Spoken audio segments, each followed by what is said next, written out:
असलामुअलैकुम जी नाजरीन, अज जी तुसी स्क्रीन के उत्ते तस्वीर देख रहे हो, इस लड़की का नाम आ महरोश। 22 साल इहदी उम्र आ।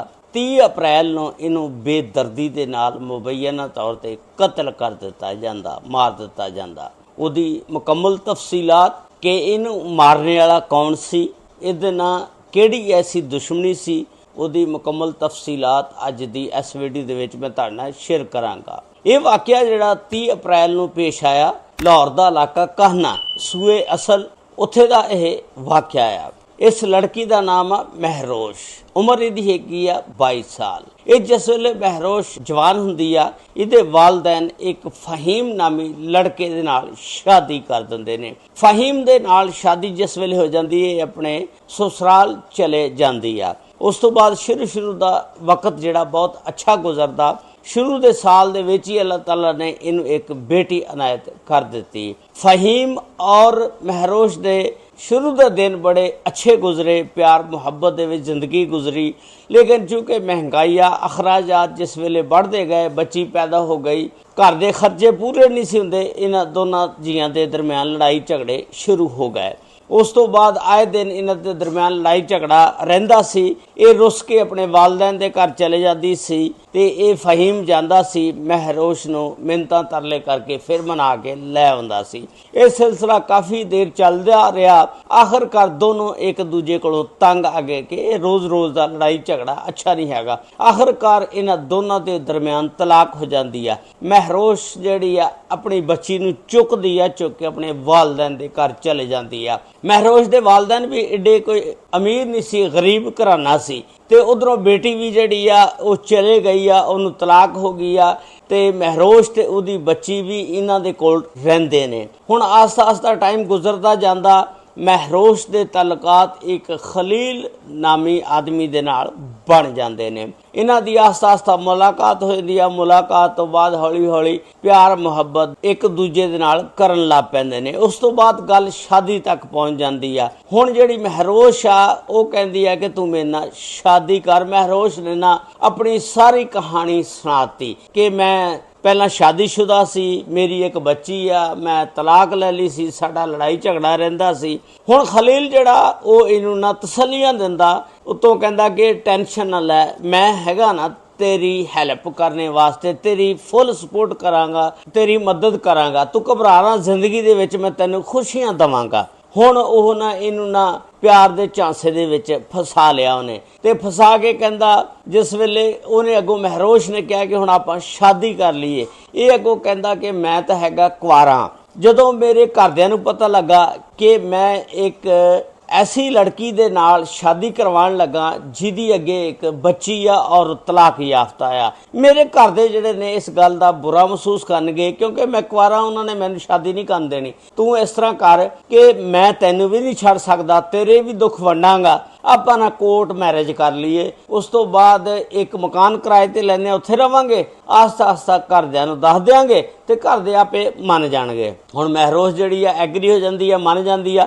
ये जांदे ने कोर्ट मैरिज कर लैंदे ने। कोर्ट मैरिज जिस वेले करदे ने, फिर इन्हें एक मकान किराए ते लिया, लैके ते उत्थे रहना शुरू कर दिता। आस्ता आस्ता टाइम गुजरदा रहा वक्त दे नाल नाल। फिर एक दिन इस तरह हुंदा कि एक फोन आंदा आ, घंटी जिहड़ी आ बार बार वजी जा रही आ ते ये जिहड़ा सुता पिया आ। महरोश जिहड़ी आ फोन चुकदी आ, चुक के जिस वेले फोन सुन लगदी है, फोन फिर बंद हो जाता। महरोश नूं इहदे फोन दा जिहड़ा कोड आ लाक दा वो पता हुंदा है। कोड ला के फोन खोल लैंदी है। जिस वेले देखदी है गैलरी दे विच बड़ियां तस्वीरां पईयां हुंदियां कि एक औरत दे नाल खड़ा, नाल उहदी बच्ची है, इस तरह लगदा यानी इहदी बीवी आ। इहने फटाफट उहनूं उठाया, उठा के कहा कि ये कौन आ, ये मैनूं पता लग गया, तू पहलां भी शादीशुदा सी। हुण जिहड़ा खलील आ वो बड़ा परेशान हो जाता कि इनू मेरी दूसरी शादी के बारे दे विच पता लग गया। वो खैर मिन्नतां तरले करदा, वो कहंदा कि मैं तैनूं नहीं सी छड्डना चाहता, मैं तेरे नाल प्यार करदा सी, इस वास्ते मैं तैनूं नहीं दस्सिआ गया, मैं तैनूं कुआरा किया सी। हुण महरोश जिहड़ी आ वो नहीं सी चाहती कि मैं हुण पहले बंदे कोलों भी तलाक लई आ ते इहदे कोलों भी तलाक लै लां। खैर उन्हें कंप्रोमाइज़ कर लिया, इहदे नाल करके ते रहना शुरू कर दिता। ਆਸਤਾ ਆਸਤਾ ਟਾਈਮ ਗੁਜ਼ਰਦਾ ਗਿਆ। ਇਹ ਜਿਹੜਾ ਅੱਧਾ ਟਾਈਮ ਦੂਸਰੀ ਬੀਵੀ ਵੱਲ ਗੁਜ਼ਾਰਦਾ, ਅੱਧਾ ਟਾਈਮ ਇੱਧਰ ਗੁਜ਼ਾਰਦਾ। ਇਸ ਤਰ੍ਹਾਂ ਪਹਿਲੀ ਬੀਵੀ ਜਿਹੜੀ ਸੀ ਨਾ ਇਹਦੀ, ਉਹ ਨਾ ਰਿਸ਼ਤੇਦਾਰਾਂ ਦੇ ਵਿੱਚੋਂ ਵਿਆਹ ਕੇ ਲਿਆਂਦੀ ਸੀ ਤੇ ਮਾਂ ਪਿਓ ਨੇ ਇਹਦਾ ਵਿਆਹ ਕੀਤਾ ਸੀ। ਹੁਣ ਪਹਿਲੀ ਬੀਵੀ ਨੂੰ ਵੀ ਥੋੜੀ ਥੋੜੀ ਦੀ ਸ਼ੱਕ ਪੈ ਜਾਂਦੀ ਆ ਕਿ ਇਹ ਕਿੱਥੇ ਰਹਿੰਦਾ, ਕੀ ਕਰਦਾ। ਇੱਕ ਦਿਨ ਖਲੀਲ ਦੀ ਪਹਿਲੀ ਬੀਵੀ ਜਿਹੜੀ ਆ, ਖਲੀਲ ਦੇ ਫੋਨ ਦੇ ਉੱਤੇ ਫੋਨ ਜਿਸ ਵੇਲੇ ਕਰਦੀ ਆ, ਉਹ ਫੋਨ ਜਿਹੜਾ ਖਲੀਲ ਦੇ ਕੋਲ ਪਿਆ ਹੁੰਦਾ, ਲੇਕਿਨ ਖਲੀਲ ਸੁੱਤਾ ਪਿਆ ਹੁੰਦਾ। ਮਹਿਰੋਜ਼ ਜਿਹੜੀ ਆ ਫੋਨ ਚੁੱਕ ਲੈਂਦੀ ਆ। ਅੱਗੋਂ ਉਹ ਜਿਹੜੀ ਆ ਪਹਿਲੀ ਬੀਵੀ, ਉਹ ਕਹਿੰਦੀ ਕੌਣ? ਇਹ ਕਹਿੰਦੀ ਮੈਂ ਮਹਿਰੋਸ਼, ਖਲੀਲ ਦੀ ਬੀਵੀ। ਉਹ ਕਹਿੰਦੀ ਤੂੰ ਕਿੱਦਾਂ ਬੀਵੀ ਬਣ ਗਈ? ਬੀਵੀ ਤਾਂ ਮੈਂ ਆ ਉਹਦੀ। ਉਹ ਹੱਕੀ ਬੱਕੀ ਰਹਿ ਗਈ। ਜਿਸ ਵੇਲੇ ਉਹਨੇ ਖਲੀਲ ਨੂੰ ਉਠਾ ਕੇ ਦੱਸਿਆ, ਉਹ ਬੜਾ ਪਰੇਸ਼ਾਨ ਹੋ ਗਿਆ ਖਲੀਲ ਕੇ ਲੈ ਵੀ ਹੁਣ ਮੇਰੇ ਘਰਦਿਆਂ ਨੂੰ ਵੀ ਪਤਾ ਲੱਗ ਗਿਆ ਤੇ ਮੇਰੀ ਪਹਿਲੀ ਬੀਵੀ ਨੂੰ ਹੁਣ ਬੜਾ ਲੜਾਈ ਝਗੜਾ ਸ਼ੁਰੂ ਹੋ ਜਾਏਗਾ। ਜਦੋਂ ਇਹ ਘਰ ਜਾਂਦਾ ਤੇ ਘਰ ਦੇ ਦੁਆਲੇ ਹੋ ਜਾਂਦੇ ਨੇ, ਲੜਦੇ ਨੇ, ਝਗੜਦੇ ਨੇ। ਪਹਿਲੀ ਬੀਵੀ ਵੀ ਕਿ ਤੂੰ ਸ਼ਾਦੀ ਕਰਾ ਲਈ ਦੂਸਰੀ ਤੇ ਸਾਨੂੰ ਨਹੀਂ ਦੱਸਿਆ। ਹੁਣ ਇਹਦੇ ਘਰ ਦੇ ਇਹ ਕਹਿੰਦੇ ਨੇ ਕਿ ਤੂੰ ਇਸ ਤਰ੍ਹਾਂ ਕਰਕੇ ਪਹਿਲੀ ਬੀਵੀ ਨੂੰ ਤਲਾਕ ਦੇ, ਉਹਨੂੰ ਛੱਡ ਦੇ, ਤੇ ਜਾਂ ਫਿਰ ਇਸ ਤਰ੍ਹਾਂ ਕਰਕੇ ਘਰੋਂ ਨਿਕਲ ਜਾ, ਅਗਰ ਤੂੰ ਉਹਨੂੰ ਤਲਾਕ ਨਹੀਂ ਦੇਣੀ। ਇਹ ਬੜੀ ਟੈਨਸ਼ਨ ਦੇ ਵਿੱਚ ਆ ਜਾਂਦਾ ਕਿ ਮੈਂ ਹੁਣ ਉਹਨੂੰ ਤਲਾਕ ਕਿਵੇਂ ਦੇਵਾਂ ਜਾਂ ਘਰੋਂ ਨਿਕਲਾਂ।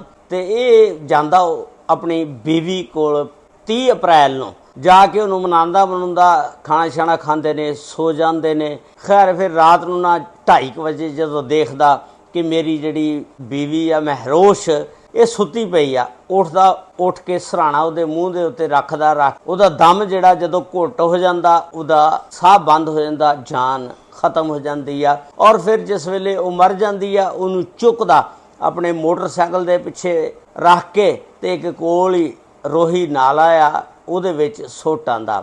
ਆ ਕੇ ਸੋ ਜਾਂਦਾ, ਹੱਥੋਂ ਝਾੜ ਕੇ ਕਹਿੰਦਾ ਲਓ ਜੀ ਟੈਨਸ਼ਨ ਮੁੱਕ ਗਈ ਆ ਹੁਣ। ਉਸ ਤੋਂ ਬਾਅਦ ਫਿਰ ਸਵੇਰ ਉੱਠਦਾ, ਥਾਣੇ ਪੁਲਿਸ ਸਟੇਸ਼ਨ ਕਾਹਨੇ ਜਾਂਦਾ, ਜਾ ਕੇ ਇੱਕ ਅਗਵਾ ਦੀ FIR ਦਰਜ ਕਰਾਉਂਦਾ ਕਿ ਮੇਰੀ ਬੀਵੀ ਨੂੰ ਕੋਈ ਅਗਵਾ ਕਰਕੇ ਲੈ ਗਿਆ, ਪਤਾ ਨਹੀਂ ਉਹ ਕਿੱਥੇ ਗਈ ਆ। ਤੇ ਪੁਲਿਸ ਜਿਹੜੀ ਆ ਇੱਕ 365 ਦੀ ਅਗਵਾ ਦੀ FIR ਦਰਜ ਕਰ ਲੈਂਦੀ ਆ। ਉਸ ਤੋਂ ਬਾਅਦ ਫਿਰ 2 ਮਈ ਨੂੰ ਇੱਕ ਕਾਲ 15 ਤੇ ਮਸੂਲ ਹੁੰਦੀ ਆ ਕਿ ਇੱਕ ਰੋਹੀ ਨਾਲੇ ਦੇ ਵਿੱਚ ਲਾਸ਼ ਜਿਹੜੀ ਆ ਉਹ ਜਾ ਰਹੀ ਆ। ਪੁਲਿਸ ਆ ਕੇ ਉਸ ਲਾਸ਼ ਨੂੰ ਕੱਢਦੀ ਆ, ਰਿਕਵਰ ਕਰਦੀ ਆ, ਕੱਢ ਕੇ ਤੇ ਪੋਸਟਮਾਰਟਮ ਵਾਸਤੇ ਹਸਪਤਾਲ ਲੈ ਜਾਂਦੀ ਆ।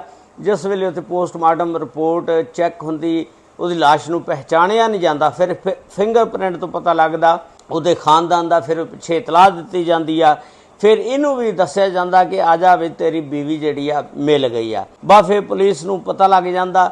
ਪੁਲਿਸ ਫਿਰ ਇਹਨੂੰ ਪੁੱਛਦੀ ਆ, ਹਾਂ ਬਈ ਇਹ ਕਿਸ ਤਰ੍ਹਾਂ ਅਗਵਾ ਹੋਈ, ਇਹਨੂੰ ਕਿਹਨੇ ਮਾਰਿਆ। ਇਹ ਫਿਰ ਪਹਿਲਾਂ ਤਾਂ ਟਾਲ ਮਟੋਲ ਤੋਂ ਕੰਮ ਲੈਂਦਾ ਰਿਹਾ। ਪੁਲਿਸ ਨੇ ਫਿਰ ਜਦੋਂ ਰਵਾਇਤੀ ਅੰਦਾਜ਼ ਦੇ ਵਿੱਚ ਪੁੱਛਿਆ ਤਾਂ ਫਿਰ ਇਹ ਸਾਰਾ ਕੁਝ ਸੱਚ ਦੱਸਣ ਲੱਗ ਗਿਆ ਕਿ ਮੈਂ ਇਸ ਤਰ੍ਹਾਂ ਇਹਦੇ ਨਾਲ ਦੂਜੀ ਸ਼ਾਦੀ ਕਰਾਈ ਸੀ, ਇਹਨੂੰ ਦੱਸਿਆ ਨਹੀਂ ਸੀ, ਮੈਂ ਸ਼ਾਦੀशुदा ਆ ਤੇ ਮੇਰੀ ਪਹਿਲੀ ਬੀਵੀ ਵੀ ਸੀ, ਮੈਂ ਨਾ 2 ਸ਼ਾਦੀਆਂ ਕਰਕੇ ਫਸ ਗਿਆ ਸੀ ਤੇ ਇਸ ਵਜ੍ਹਾ ਨਾਲ ਮੈਂ ਇਹਨੂੰ ਮਗਰੋਂ ਲਾਇਆ ਤੇ ਮਾਰ ਕੇ ਤੇ ਸੁੱਟਦਾ ਕਿ ਸ਼ਾਇਦ ਹੋ ਸਕਦਾ ਕਿਸੇ ਨੂੰ ਵੀ ਪਤਾ ਨਾ ਚੱਲੇ। ਇਹ ਜਿਹੜਾ ਕਤਲ ਆ, ਜਿਹੜਾ ਇਹ ਕਦੀ ਵੀ ਛੁਪਿਆ ਨਹੀਂ ਰਹਿੰਦਾ। ਤੂੰ ਨਹੀਂ 2 ਸ਼ਾਦੀਆਂ ਬਰਦਾਸ਼ਤ ਕਰ ਸਕਦਾ ਤੇ ਤੂੰ ਪੰਗਾ ਹੀ ਕਿਉਂ ਲਿਆ? ਉਸ 22 ਸਾਲਾ ਨੌਜਵਾਨ ਮਹਿਰੋਸ਼ ਦੀ ਜ਼ਿੰਦਗੀ ਦਾ ਖਾਤਮਾ ਤੂੰ ਕਰ ਦਿੱਤਾ। ਹੁਣ ਤੂੰ ਕੀ ਆ, ਬਚ ਜਾਏਗਾ? ਤੂੰ ਵੀ ਸਾਰੀ ਉਮਰ ਕਤਲ ਦੇ ਕੇਸ ਦੇ 302 ਦੇ ਵਿੱਚ ਅੰਦਰ ਰਹੇਗਾ, ਤੇਰੇ ਉੱਤੇ ਮੁਕੱਦਮਾ ਚੱਲੇਗਾ, ਤੈਨੂੰ ਸਜ਼ਾ ਹੋਏਗੀ।